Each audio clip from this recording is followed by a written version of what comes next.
In 2009, something strange happened. The decade had just been dominated by the enormous mainstream success of Jeff Dunham and Dane Cook, and if anyone had their finger on the pulse of mainstream success, it was cable network Comedy Central. The tone of American comedy was set, the zeitgeist was firm, get out of the way HBO, all aboard the train. And more than just understanding the cultural attitude, Comedy Central was now supplying most of it. The network, built by South Park and still high off the success of Chappelle's Show, reacted to its success appropriately. It was producing the comedy of its cultural moment, giving the youths new episodes of Daily Show and Colbert Report every weeknight, and upon that base, it was trying to add some new shows into the mix. These other shows were spearheaded by voices that reflected that moment, the feeling of the 2000s, that loud, abrasive Comedy Central attitude. And I can understand most all of them. You had Carlos Mencia, Jeff Dunham, Sarah Silverman. I get what's going on here, you get what's going on. Everyone knows what's going on here. But then, Comedy Central gave a full show to a kid named Demetri Martin, and that didn't fit with the others. In the midst of sketch shows and stand-up that were abrasive and loud, political and built on shock, Demetri Martin made a different show. Every now and then the fog of war would clear, and this young guy would be looking back at me from a stage that looked more like a children's show set than anything else, and he would tell jokes with graphs and whiteboards. It may be impossible to fully express how contrary to the overall tone of Comedy Central this show was, but I'm going to try because I'm tired of not seeing any discussion about it. So let me tell you about a show called Important Things, a strange, mostly successful experiment with a surprise all-star cast on the wrong network, sculpted by a master plan that never came to be, helmed by my favorite stand-up of all time, the unexpected comedian Demetri Martin. So, what happened?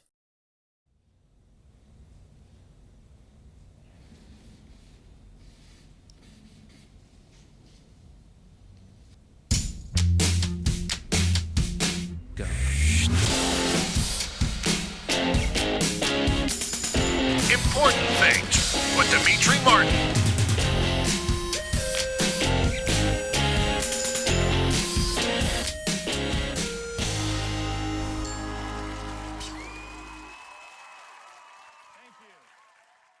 Before, Demetri was a director, author, and voice actor. I swear about these legally. Before he was a musician, cartoonist, and film leading actor. Before he was a host, music video star, and a showrunner for a very important show, Demetri Martin was... well, he was a lot of interesting things that we'll get to. But to the public, Demetri was a stand-up comedian, which is helpful because stand-up comedy as a medium is a pretty great way to understand how a person thinks. And boy, does Demetri think. If I have to move up in a building, I choose the elevator over the escalator.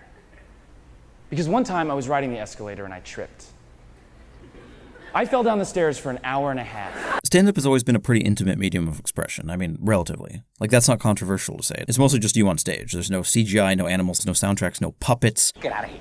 Get out of here. Get out of here. It's just you and a microphone talking. So what kind of personality does this medium attract? Like, what kind of person gravitates towards the type of lifestyle that creates the best stand-up comedians? Who amongst you can stay up all night, travel from town to town, hone material on stage and navigate hecklers, understand crowds, adjust material for venues, and deal with the ups and downs of receiving the highs of standing ovations and the lows of public shame? Well, without going too far into the demands, it seems to attract and reward personalities that are usually the exact opposite of Demetri Martin. Stand-ups, as a people, are usually abrasive and crass. Yeah, I said it. They're relatable and larger than life. They're these enormous personalities that crave a very specific kind of audience validation while overcoming the worldwide fear of public speaking. They are a different people. Multi-talented people, people who need people. More so than their capacity to entertain is a very specific kind of persistence and endurance, the ability and desire to perform the same jokes dozens, if not hundreds of times, still puts themselves into their words in a way that simulates being present with their audience. This is what my boy Wittgenstein. Thank you. My boy Wittgenstein would describe as a Familienähnlichkeit. Thank you. Familial relationship of attributes to this late-night comedian. And if you'll excuse my dated references, but the T.J. Millers, Artie Lange's, Dane Cook's, Bill Burr's, Ricky Gervais's, Joe Rogan's, Anthony Jeselnik's, you can at least vaguely see the center of a Venn diagram for these personalities, right? For every soft-spoken Joe Pera or, woman, there's about 97 people that all fit this kind of shape. Jokes about hangovers and how they're being silenced, and underlying bravado, something boisterous and ego-driven. Hey, what's up? And as someone who really loves going through old stand-up routines and finding jokes and putting on some old favorite specials for the 10th time while cleaning my bunker, I hope it has some weight when I say that Demetri Martin as a comedian is an incredibly unique and fascinating character. I was on the street. I heard this guy wave to me. And he came up to me and he said, "I'm sorry, I thought you were someone else." I said, "I am." I'm just really grateful to live in a world where Demetri Martin went into comedy rather than making millions in some office somewhere. Like, sure, Demetri is a stand-up. He goes to the same clubs as all those other guys, but he approaches the whole medium from an entirely different direction. See, Demetri rose into popularity around 40 years ago, about the early 2000s, and was immediately distinct for what people would describe as a deadpan, nerdy style of humor. Quirky, if you will. Which is kind of vaguely correct. Meet Demetri Martin. He puts the Q in quirky and the Z in zany. What? What does that mean? I first saw Demetri on Jon Stewart's The Daily Show, introduced as a senior youth correspondent, and I distinctly remember the first segment of his I watched. It was a 2006 investigation into these strange new things called social networks. And while I'm going to be talking a lot about how much I respect Demetri's intelligence, I would like to admit that he obviously can't see the future from 2006. These sites are the newest way to make friends. The three most popular are Facebook, which is for students, MySpace, which has over 50 million people, and Friendster, which got kind of gay, so we'll focus on MySpace. I forgot about the tagline on that. It was a different time. The word gay was very common with kids. Demetri would regularly give updates on new trends of the day in his segment Trend Spotting, and he was very much billed as The Daily Show's hip new voice. His segments always had an interesting level of care in them, and a natural inquisitiveness that made him very enjoyable. He really carved a nice little place out for himself on the show, as his time had a signature, homemade kind of charm. Even his opening graphics had his early trademark hand-drawn lightning bolts and a bit of homemade music. Boom, tch, boom, tch, boom, boom, give it, boom, trends, trends.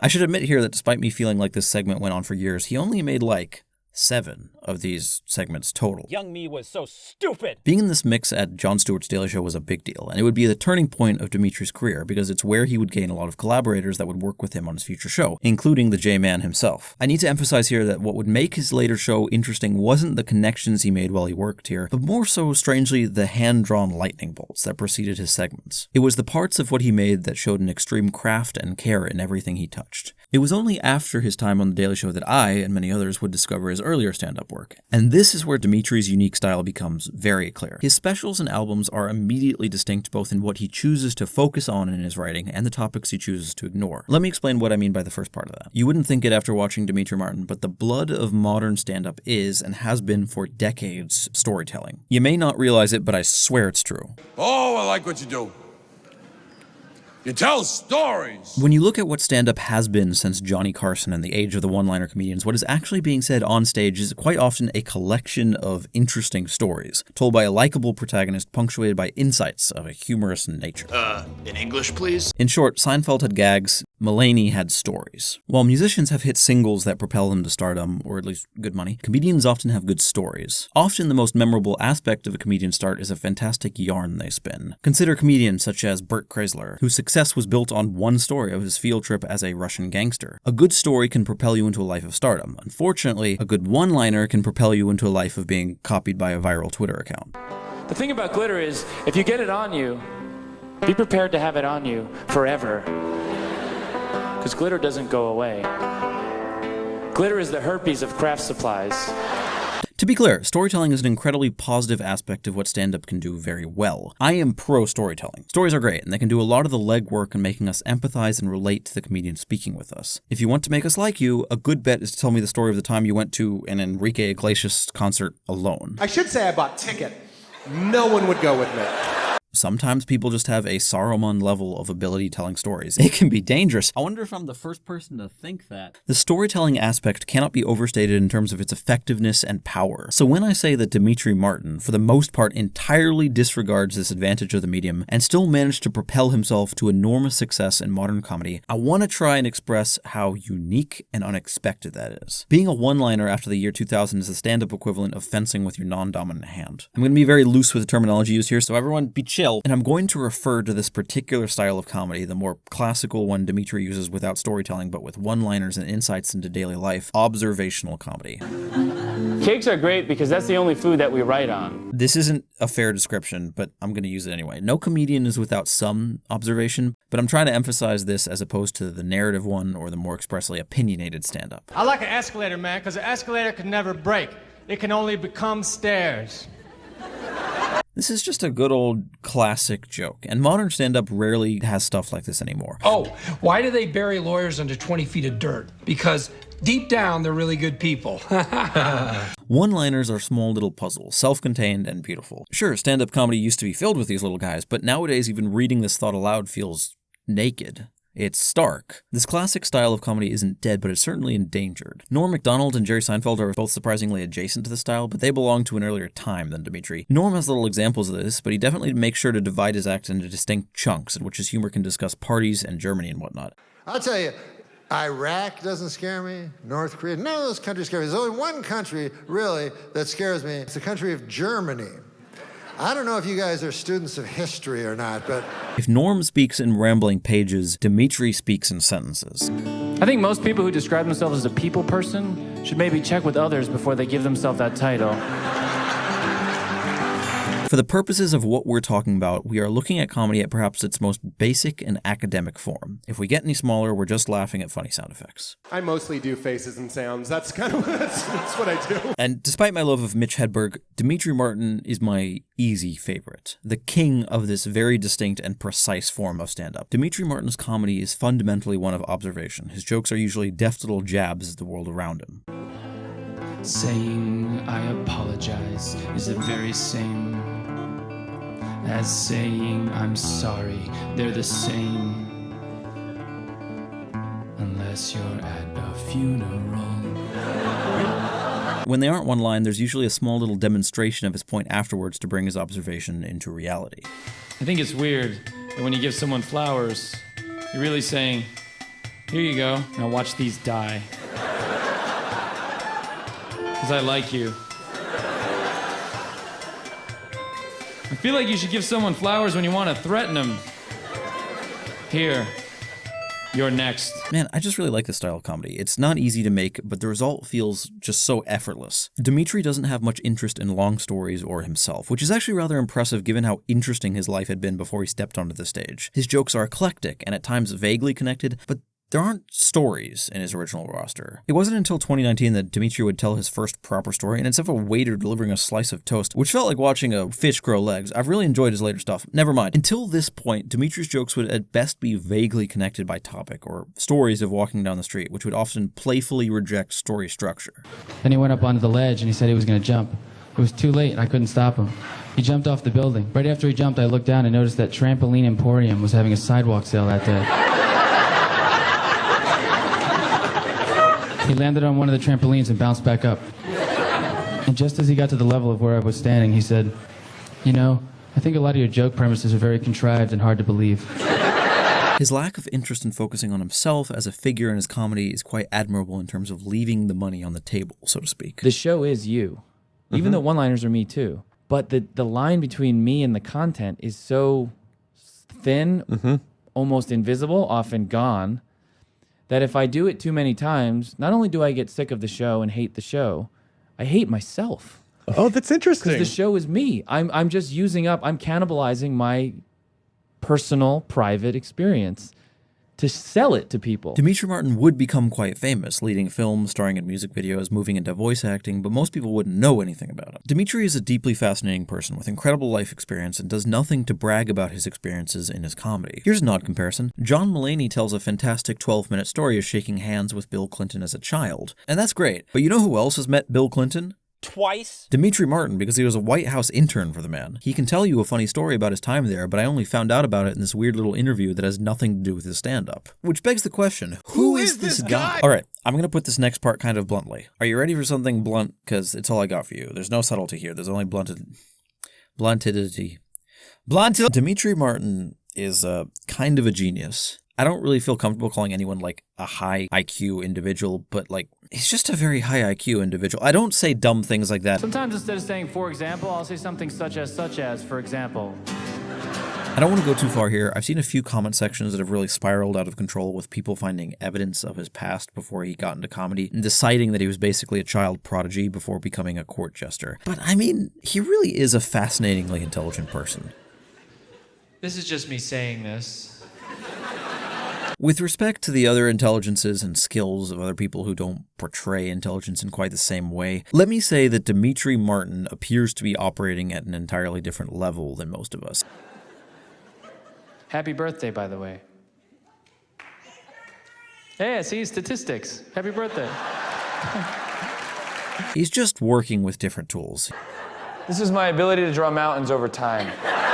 See, while most comedians his age were spending their early 20s honing their craft at various nightclubs and bars and understanding the art of crowd work and touring while figuring out how to establish a unique voice, Demetri Martin was studying in class at Yale. See, you nerds are real quick to point out that Conan O'Brien went to Harvard, but I don't see none of you pointing out that Demetri was accepted into Harvard Law School and turned it down for a full law school scholarship at NYU. Yes, I'm not trying to be elitist. College acceptance is not a determination of your worth, and many a fool has graduated from higher learning, many a genius has come from nowhere. But my point here is simply the academic environment and training that Demetri received. While other comedians demonstrate signs of intuition and practice, Demetri's stand-up portrays someone who is applying an enormous amount of academic rigor in the construction of what he is doing. It feels mathematical. It's such a nerdy reason, but I love doing like puzzle books and stuff.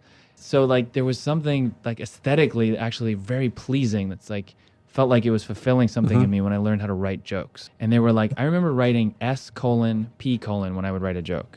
I would write like a puzzle, like the setup ends at this word and the punchline begins fascinating. at this word. Like my way in was very like technical.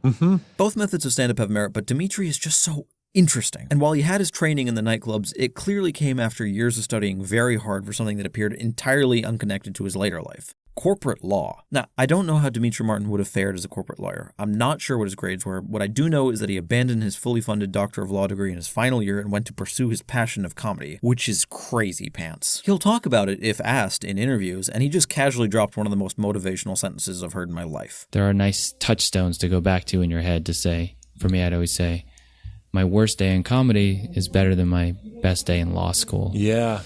Which I've said many times because it's a good reminder because it is true. You know, I can bomb or want to go home and what's happening. Yeah. But I think this is for me. You know, I knew from my first set, first time I got on stage, I thought, I got to do this. Man. You know, I'm lucky. This was someone who left a secure life and chased an incredibly risky one. And Demetri Martin wasn't just any student. He was a dork. See, for the cult follower, there's actually a little-known performance of Demetri Martin recorded for the BBC showing a surprisingly personal side of Demetri's life as he explains his experiences before comedy and how his fixations came to dominate his life. This is the If I special. That's what it's called, If I. And it's a strange recording of a one-man show originally performed at the 2003 Edinburgh Festival Fringe, and it won. It got first place. It got the Edinburgh Comedy Award, which was called the Perrier Award then because the Europeans like sparkling water and sponsorships. I don't know. Now, to be clear, the If I special should absolutely not be your first introduction to Demetri Martin. It is unlike anything he's made, and it works best when you've already seen his other work. Demetri also isn't a big fan of the recording, but it's the best we got.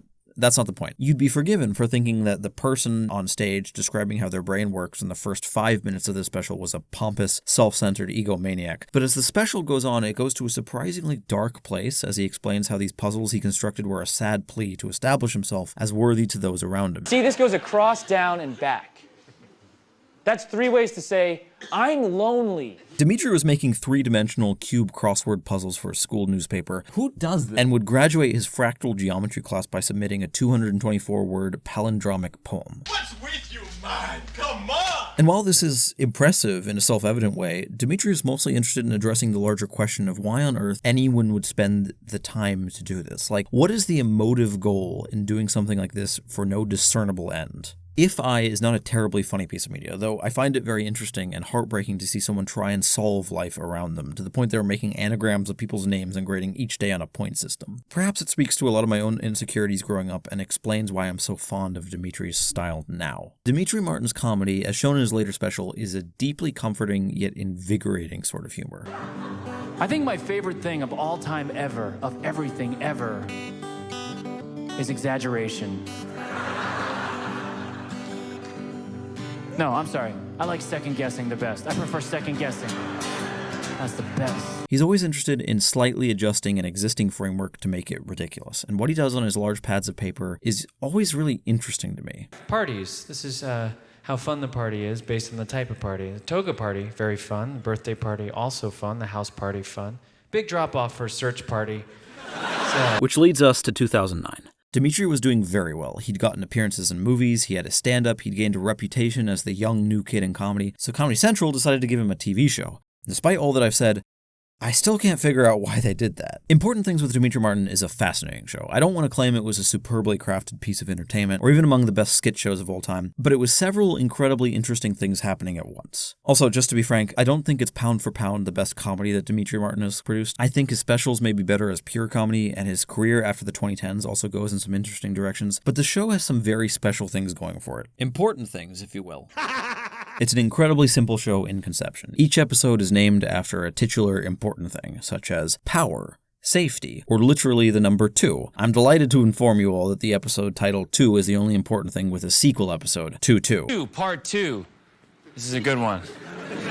We did the 2 episode already, and this is the sequel, second part. Each episode has 2 distinct parts with some surreal transitions and framework, grounded in Demetri's stand-up and moving between short skits. It has some great individual skits I'm really sad I haven't seen immortalized since, because they're great. There's also a handful of serialized skits such as Demetricles, a foolish Greek philosopher, and the Important Things store, pitching items. It's designed for a bowling ball. You know, there's a standard bowling ball. This one's wider. It's got a lot of heart and effort, it's adorable, it's unique, and everything that doesn't quite work in the show is actually pretty useful in understanding the limitations and strengths of what the now long gone Comedy Central TV channel was in that decade. Because despite the more cult following of Demetri Martin now, Important Things with Demetri Martin was Comedy Central's second most viewed premiere show of the decade behind Chappelle's Show. And when things are working well in the show, the result is kind of great. And even when things fall apart, well, there's something very human about it, which we'll get to. I'm looking at Important Things because it really is a perfect encapsulation of where Demetri Martin's career was at this time. And while a lot can be said about Demetri Martin's work after his film Dean and his Netflix specials in the 20s and 30s, this was peak young Demetri, and young Demetri is great.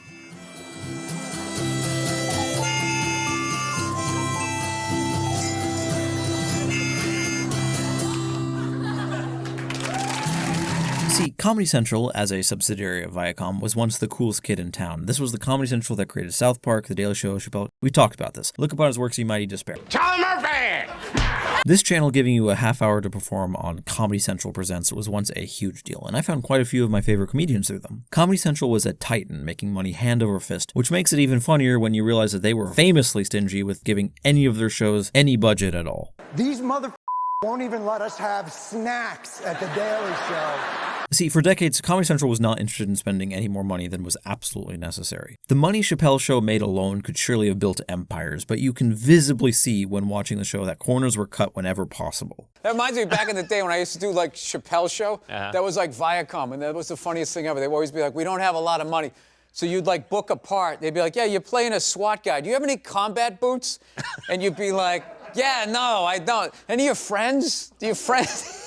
And they're Viacom. So despite Demetri being a big name in comedy and this being produced by their golden boy Jon Stewart, it will occasionally just be Demetri wearing rave gear running down a street. Chappelle's Show would sometimes look like it was working off a proto-YouTube skit budget, and Demetri Martin's show sometimes lives in that territory of cheapness too, which both makes it a perfect encapsulation of where Comedy Central was at the time, and really beautiful to see this young guy making the best of the tools at hand and working his hardest with literal cardboard and toys and paper. Luckily, the story has a nice ending because Comedy Central eventually got their act together and gave Key & Peele a healthy-looking budget in 2012 to make some really high-quality sketches for their show. There's a strange warmness that comes from Demetri Martin's show that really makes it unique to other sketch shows. Something about Demetri's interspersed songs, the hand-drawn art, the warm set, and the big comfy chair makes us feel more like a children's show for adults than a big-budget Comedy Central presentation. Let's see.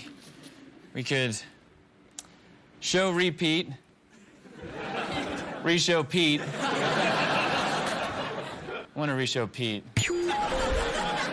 Now, as a warning, I must say that I am very forgiving in terms of sketch comedy. I enjoy sketch comedy a lot as a performance, and a lot of that love comes from the fascination with how very difficult it is. Making a single sketch is difficult. Making several for a long series is impossible. There's something incredibly invigorating about opening yourself up to the format, the grab bag that is a sketch comedy show pulling you along for the ride. You are going to see bad sketches, unfortunately. There will be minutes so entirely divorced from what you enjoy that you will question life and your purpose in it. But boy, does that make the gem shine brighter. Sketch comedy is stressful. It's weird that it is, but sketch comedy is it's a very difficult thing to do. It's harder than anything. It's like writing sonnets. Yes. Like every single one's got a beginning, middle, and end. That's right. And then it's over in like 3 to 8 minutes. That's and right. And you have to do another. Yes, It's very stressful, and I was shaking and crying. This is central to what I think makes this experiment so interesting. Demetri Martin is so precise with his stand-up that seeing him embrace the fundamentally goofy, sporadic, and insane hit-and-miss world of sketches, seeing someone pushed in a way entirely opposed to their instincts. It was like that time that Governor Arnold Schwarzenegger went into bodybuilding. What was that about? See, objectively speaking, in terms of how much skits ask of their creators, many of them should really just be terrible. So while I technically think the stand-up is the better element of this sketch comedy show, I do think that some of these sketches are surprisingly absolutely fantastic. While others are rote and cliche, others feel like they're derived from an entirely different part of the brain. See, Demetri Martin brought some friends with him to help try this new format, and I'm always surprised by what friends he made along the way. This is some good Daily Show alumni. You have John Oliver, wait, is that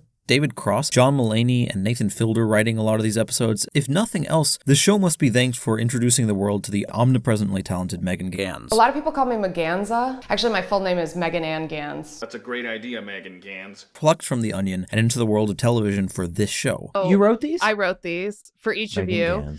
Megan, this is really good. Megan, you're a delightful writer. She's the best. Also, Ellie Kemper is in a scene. Look, it's Melissa Fumero. Hey, Sarge. What up, bro? In fairness, a lot of sketch shows would pick up a lot of talent, and these are all productive working people. I could do a similar cameo list for I Think You Should Leave, but I'm more interested in how many of these people were about to blow up. Those of you who know Starburns from Community will recognize writer Alex Osborne writing behind the scenes, and Jon Stewart was helping build this show. A large creative voice on the show with some fantastic comedic performance here is H. John Benjamin, perhaps best known as the voice of Archer and Bob Belcher, but a really talented creative voice here as a writer. There's a very simple sketch here of Demetri and John getting into an argument over parking, with their yelling interrupted by explanations of their deep insecurities, which makes me laugh until I cry. You want to fight? Go ahead and fight me then. You have 3 seconds. 1. There's just some really cute little sketches with the two that are fantastic, like both desperately trying to take the title of the fun uncle at a family get-together. You have a genuinely great sketch of two people that each think they are the one being interviewed for a job there, which is a fun little puzzle. It's one of my favorite premises for a sketch ever because the responsibility is on you, the viewer, to understand how awkward it is for both sides of the conversation trying to understand why the other person isn't asking them interview questions and is instead providing unnecessary information. It's a perfect double joke. Very different personalities, and I could get along with everyone. Yeah, I think that's definitely the way that I would work. And suddenly you close your eyes and you realize you're listening to Bob and Tina Belcher talk to each other in live action a year before Bob's Burgers would premiere. It's a really nice office. Yeah, it's really, I like the whole layout. It really opens up. Yeah, I get that vibe. Central to the appeal of the show is the strange joy of watching this buck-wild, untamable format combined with a precise, detail-oriented dork. Something really bizarre comes out, and it's really stuck with me. A lot of these proper skits are good, and while some are a bit of a miss, they're all held together by this really interesting, vaguely surreal glue that is just really pleasant to exist alongside. I think this might actually be the best aspect of the show, because even though the format of the comedy wasn't too radically different from other shows of its era, it's these occasional arrows on screen and these bizarre little transitions that really make this show a distinct creation of Demetri Martin as a person. And I'm going to approach her and I'm going to just try to be cool and we'll see if I can pull this off. Okay, here we go.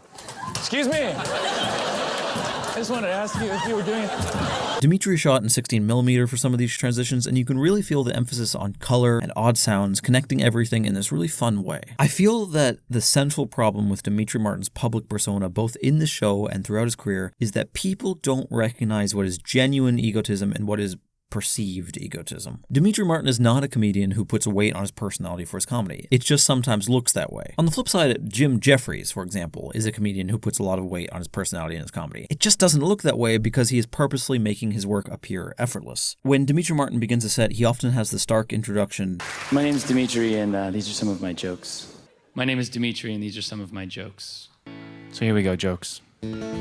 It feels archaic. Comedians don't do this anymore. They usually come out and start their whole spiel seamlessly. The honesty here is counterintuitive and draws attention to him as a person, despite his actual lack of ego about his specials. Meanwhile, look at the visuals going on in Jim Jeffries' 2014 Bear special. He's got the leather jacket, the jeans, the leather seat, even the solo cup. His way of speaking, his mannerisms, it's all there to communicate this image of this guy being someone who you just happen to meet at a late night party and happens to be unexpectedly entertaining as an Australian. It's a good little presentation. I think it's clever. It appears very casual and elevates his whole shtick, even though you and I both know this is all pre-planned with a lot of money on the line. It takes a lot of effort to appear effortless, and honesty in presentation can sometimes counterintuitively appear strange and attention-seeking. It breaks my heart to see Demetri grappling with this in interviews because he describes how his attention to all the cosmetics of the show and the music translated as egotistical to some of the audience. If there's one thing the show taught me, it was like, I thought like, oh, I want to put as much out there as I can. I'm going to try really hard in this show and work hard to make it a unique, strong show. But a lot of it was a misfire because it was like people take it as like, oh, look what I can do. Like, oh, here's my drawings and here's my little piano. Oh, that's interesting. And I never thought of it that way, but it was a really good learning experience to be like, By attaching himself entirely as a central figure of his show, he made his interests appear performative and gloating. Listen, his playing guitars and drawing ambidextrously isn't bragging any more than a magician being able to handle cards. He's just really genuinely interested in comedy as a craft. By focusing so much on the puzzles of what's happening, Demetri can accidentally make things more interesting than strictly funny sometimes. Watching his comedy feels like glimpsing into an alternate reality where stand-up comedy developed from a drier, more structural place, like an entirely different culture of influence created the show. And while I love stand-up comedy, the medium of it, I'm often not very fond of its culture and find that a lot of the people who tell the jokes are in an arms race to see who can be the sort of person that would have frustrated me the most in high school. That's good. You're listening to the eggheads? The people we all cheated off of in high school? Stand-up is so liable to shock and disgust and rage and stories of bar fights and cruelty that to have someone go up and just talk about what is basically wordplay and observation is just really nice. I noticed there are no B batteries. Because right from A to C, I think that's to avoid confusion. So if there were B batteries, we know when somebody wanted them or just had a stutter. Can I help you? Yes, I would like some B batteries. Like, Demetri will often make these little jokes and trust you to do the punchline in your head. For example, there's a joke where he explains that the words sort of usually don't do anything in a sentence except at the end of very specific sentences. And then he just gives you these sentences and trusts you to attach them yourself. Like after, I love you. Or, you're going to live. There's something really nice about this wordplay in contrast to the jokes about not being able to stop eating from Patton Oswalt and Patrice O'Neill and Jim Gaffigan and Ricky Gervais and Louis. The show is good because it's clearly made by someone who's trying to construct something new. Even when it isn't making me laugh, it still feels genuine, whether it's these cute little children's shows intros in the second season or these hand-drawn transitions. This would have been given a lot more room to be weird and cute in an age of streaming, but it's still reasonably distinct when compared with all the other Comedy Central sketch shows of the time. Other than its strange place in history and relatively good ratio of hit and miss sketches, I do think that there are two genuine faults in the show's conception that isn't just an occasional weak sketch or budget problem. The first is my personal frustration with Demetri's emphasis on the nerd-jock dichotomy, which isn't so much a false binary as much as, I don't know, man, it's kind of a fixation for Demetri's that's kind of lost cultural presence. A lot of the structure of Demetri's worldview in the show relies on some people being cool and other people being nerds. Jocks are people who play sports, nerds are people who focus on things. The principal difference between these two people is whether or not women find you attractive. As a premise once or twice,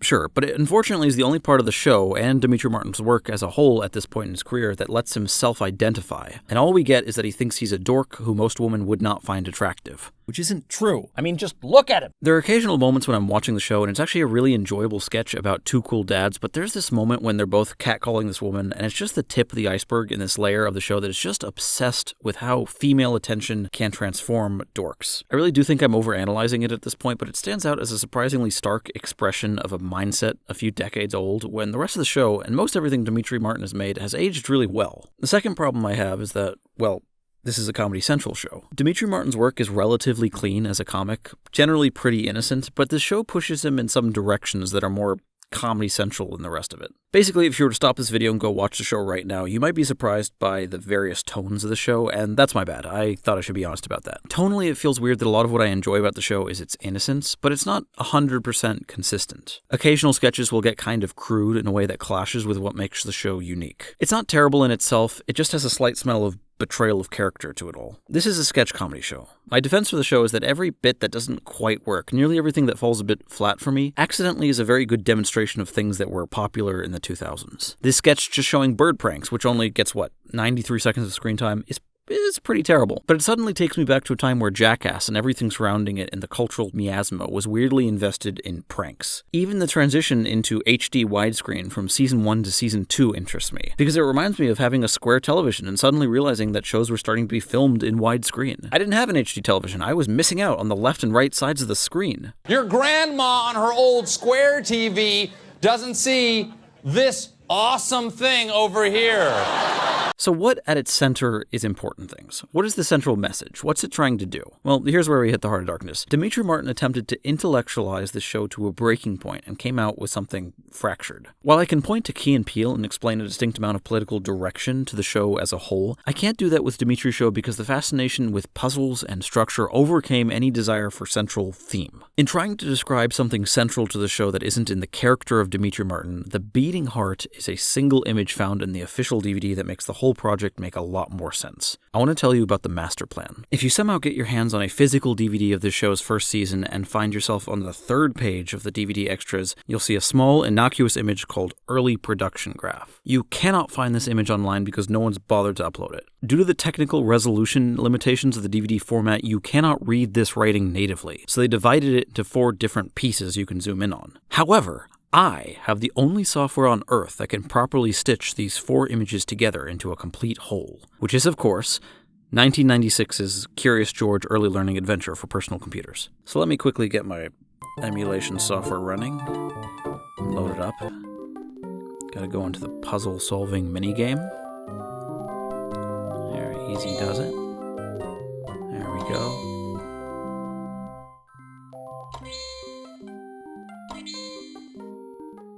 Dear God.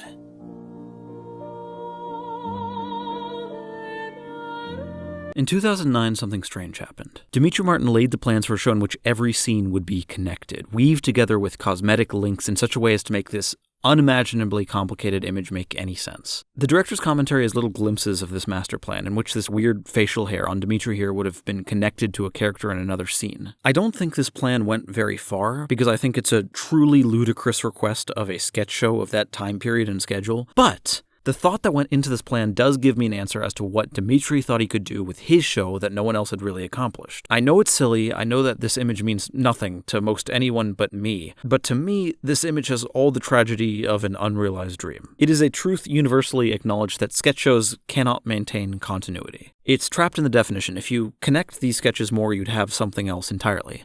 You're the freaking closet organizer guy, aren't you? By attempting to fix the scattershot, grab bag nature of sketch shows, you begin making a sitcom. Really, is a sketch show with more than occasional recurring characters and actors just a situational comedy? Sure, Rolling Stones will describe a show as having connected sketches, but every other online resource will say you're describing a situational comedy. The genre defines its own limits. Even Monty Python could only get 1 episode with full continuity, and that was like 1 out of 45. It's kind of a dragon to chase, the idea of connecting these disparate pieces with a framework. Which is what makes Terry Gilliam's animations between Monty Python sketches so endearing. Even cult favorite Mr. Show with Bob and David worked really hard to try and have some connections between the sketches in an episode, with mixed results. There was always some sort of TV in the background or explosion outside a window from a previous sketch before new antics began, and for what it's worth, I always found these mandatory connections between stuff unnecessary and a little forced. And I'm not alone. Showrunner Bob Odenkirk described the effort it took to make these connections in his autobiography, and he still found it less effective than Monty Python's, what he described as, quote,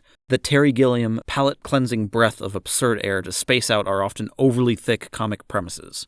Too bad. Unquote. Listen, in short, I think the audience doesn't want continuity logically. It wants continuity aesthetically, tonally. But dang it all, this strange attempt to tame the untamable, to make a macro puzzle of all these micro puzzles, is genuinely trying something new and revolutionary. What Mr. Show did aesthetically, Demetri Martin tried to do mechanically. It's very odd to see Demetri try and construct a full map of something so difficult, and carry the idea long enough into shooting for there at least to be some evidence of it on screen. But the whole plan fell apart when they had to cut sketches, which is how these shows work. You can't do this format perfectly the first time. My central question is whether anyone in the writer's room raised their eyebrows at Demetri's suggestion. Especially Demos Dimitopoulos, Community Starburns, who was a writer on Mr. Show with Bob and David a decade earlier. Did He think this was impossible? Was he excited to try pushing the idea of connected sketches further? You can't expect every puzzle piece to fall into place. So now the whole plan is just a behind-the-scenes image on a DVD, cut into 4 parts for the occasional superfan to see in 4 pieces. Well, until now. You are welcome. Alright, to wrap this up. What's interesting about Demetri's show as an expression of his personality is that there isn't really a direction to his comedic expression. Usually I attach to certain projects because they have a particular message that they're desperate to express. But Demetri's strength isn't so much in trying to convey an opinion, it's more so in expressing a certain method of viewing the world around him. Which is a perspective. It's a type of analysis that really makes me wish I could see the world through his eyes for just a short while. The kind of mind that looks at a street sign and sees implications and structure there that I genuinely find really interesting. Demetri Martin makes me use a part of my brain that I'm ashamed I don't use more of. See, somehow, despite Demetri Martin not doing much of anything to try and foster the sort of pseudo-personal relationship I imagine I have with the comedians I grew up with, I still find myself incredibly fond of this show and the people who worked on it for their diligence in trying to make a puzzle of the world. Sometimes it feels like the best thing comedy can ever do is put you in a playful enough space mentally to reconsider your base perspective on things. Because somehow, in 2009, Demetri Martin made the only comedy show I can think of that I can watch during breakfast and it not feel too out of place. There's an optimism to it, a strange intelligence and comfort to the shape of the show that I'm not sure has ever been recreated. The show is worth checking out. It's worth finding his other stuff. Heck, overall, it's worth thinking this way.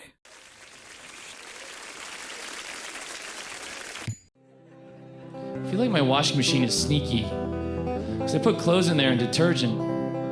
I start it up, and I hear all this noise, it's churning around. Then I open the lid to see what's going on, and he's like,